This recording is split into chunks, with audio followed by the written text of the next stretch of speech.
Hi guys, so today I'm going to be doing a presentation of how to present eloquently. This is going to be my first video, so I'm so excited for it. Let's get started. How to present eloquently, being articulate. First, in order to be an effective communicator, we have to have confidence in the way we express ourselves and utter words. So we have to be willing to improve our ability to speak precisely. So that's the important part here. We have to speak precisely and not vaguely so that we can catch the attention of the audience better. This allows us to excel in whatever field we're in. When you're articulate, nothing really gets in your way. I certainly believe that there also has to be someone we look up to. And there's that one person that I look up to when it comes to speaking, and who do I admire when it comes to speaking. Here's a comment that I left. The speaker that I admire the most is Jordan Peterson. He's a psychology professor at Harvard University. The way he articulates himself has really impacted me in a good way, and I sometimes really look up to him and sometimes even emulate him. Jordan Peterson has really helped me when it comes to speaking. He's just so articulate that he inspired me in a way. I I would constantly watch his lectures on YouTube, which is a great thing. I can watch a Harvard lecture for free on YouTube, and it's extremely beneficial. And I certainly recommend that you guys also watch him. It's very fruitful. Storytelling. Narratives are a big part of our lives. They're an essential way to be able to connect and relate to each other on a deeper and more profound level. They also help us remember the content better when we're telling stories. And here's a comment that I left. The narratives in our lives are essentially what give our lives meaning. Without them, we can't properly bond each other. This is certainly true because, think about it.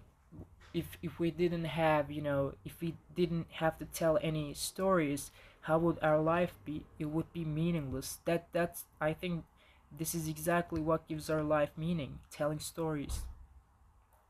Storytelling techniques. So I'm going to be talking about a few or several storytelling techniques. The first one is the hero's journey, which is my favorite one.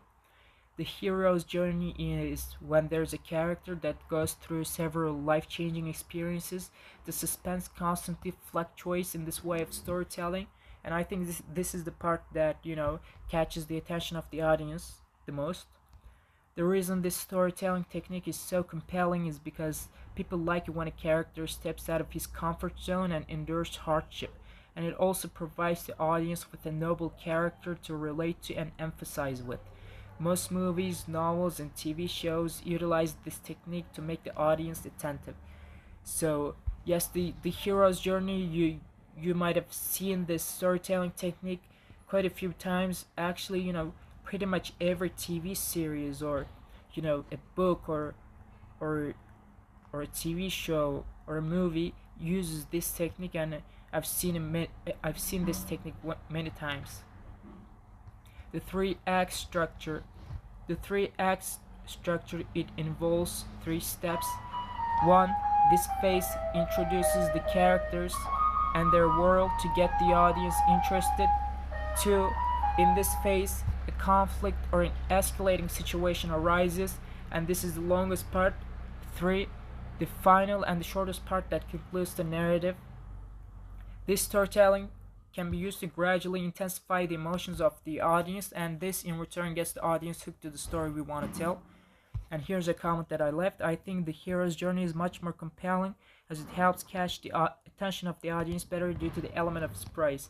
Like I said earlier, I certainly believe that, but three act structure is also extremely common, and you can see it in many movies as well.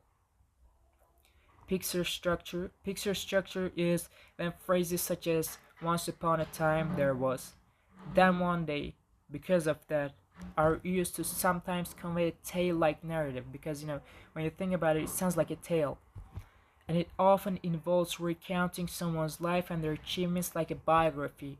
Steve Jobs frequently used this kind of storytelling in his presentations because of how catchy it is. You can actually, watch if you've ever seen one of Steve Jobs' presentations, you might have seen this kind of storytelling technique, and it's also very effective way to get your point across. And because it's like a tale, it's not gonna bore the audience, I think. Sparkline storytelling.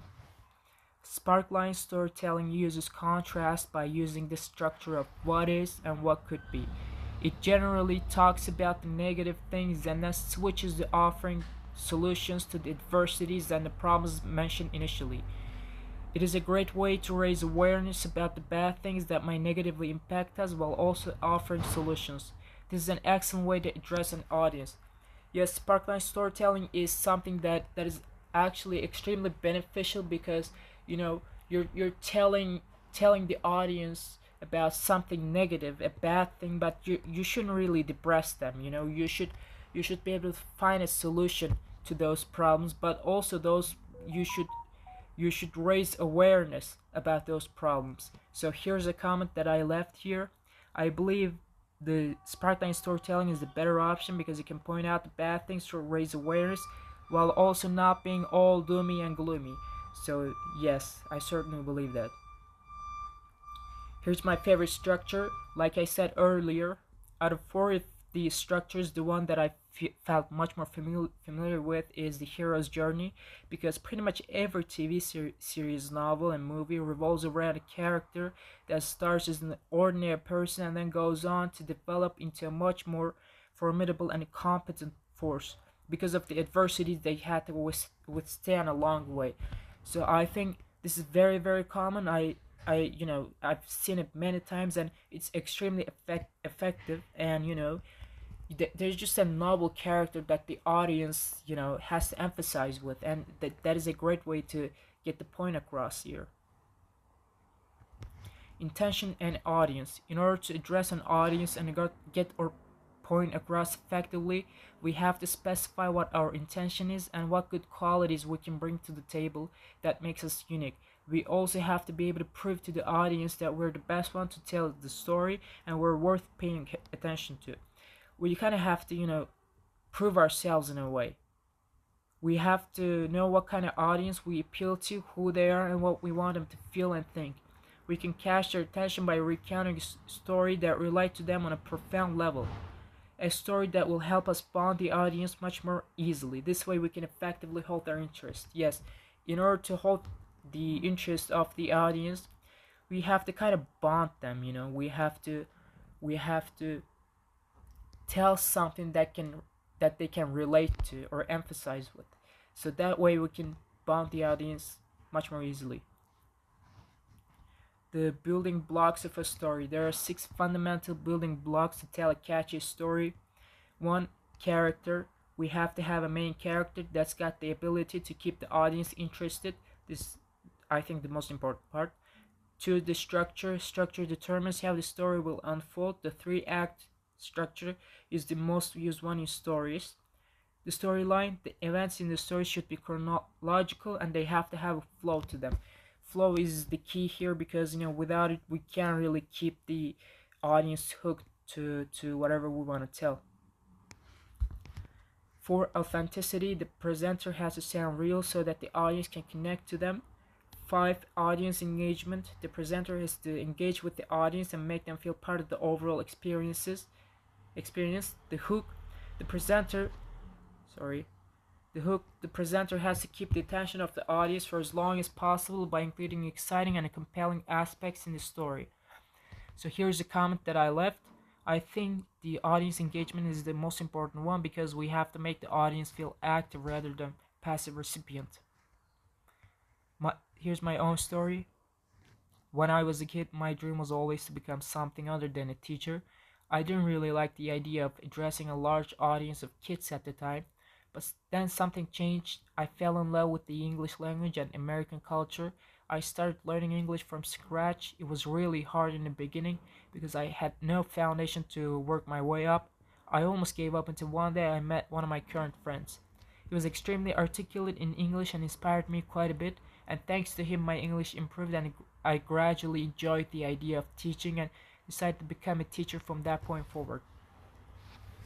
How to develop a presentation. Before even starting to make the slides, first we have to know what we're going to talk about and have a narrative beforehand. After that, we can start writing our paragraphs. We have to convey what we want to say without being too wordy and boring. This is especially true. We shouldn't be too wordy. We have to, include some pictures. We have to determine what we want to emphasize in our slide. We also have to include a lot of visuals while also making sure the slides are concise. Yes, this is also important. The slides has to be precise.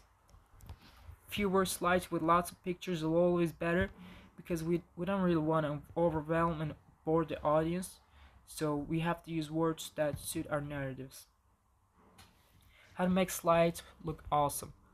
Since our vision is one of the most important senses we have, visual assets convey information very effectively. So we have to create slides that are aesthetically pleasing. Here are the visual elements we can combine to reach a greater result.